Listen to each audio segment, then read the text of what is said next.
Annyeong guys! Welcome to my mini vlog. So for today's video nga guys ay samahan niyo ako at magsusundo tayo sa aking baby loves at sa sister ko sa airport. Ngayon pala ang pangatlong araw namin mula nang dumating kami dito sa Cebu. Biyahe pa talaga ako galing probinsya guys at bumalik ako dito sa city para lamang sunduin ng aking sister, mga brothers at ang aking baby loves. Sa airport ko nga pala sila susunduin guys. Galing sila ng Manila papunta dito sa Cebu. Medyo nakakapagod nga ang biyahe guys dahil 4 na oras kang nakaupo mula sa probinsya papunta dito sa city. At nang dumating ako dito sa airport guys ay naghanap na talaga ako na makakainan ko dito dahil gawa ng alas 12 na ako nang dumating ako dito sa airport.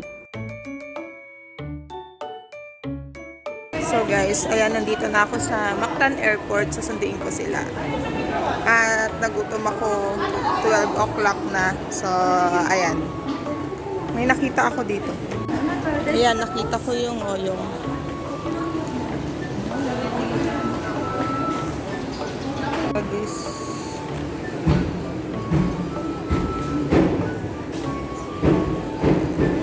Ito yung food nila, standing position nga lang ako kasi walang chair, kaya ayan, kain tayo guys.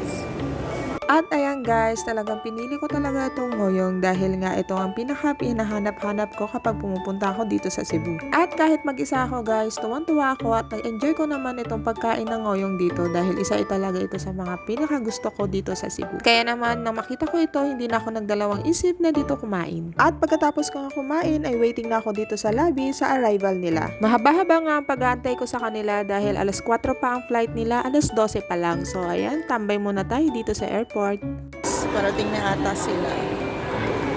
Ayun na.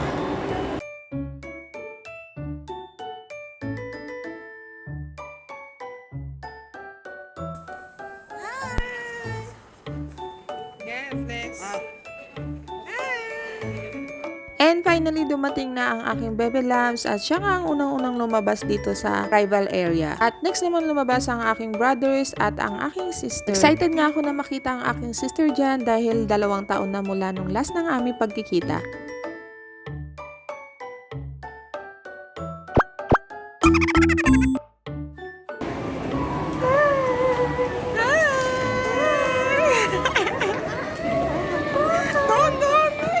And finally, nandito na nga sila at welcome sa Cebu. And for now, rest muna at bukas ay biyahe na kami pabalik sa probinsya. So hanggang dito muna. Salamat sa panonood. Bye!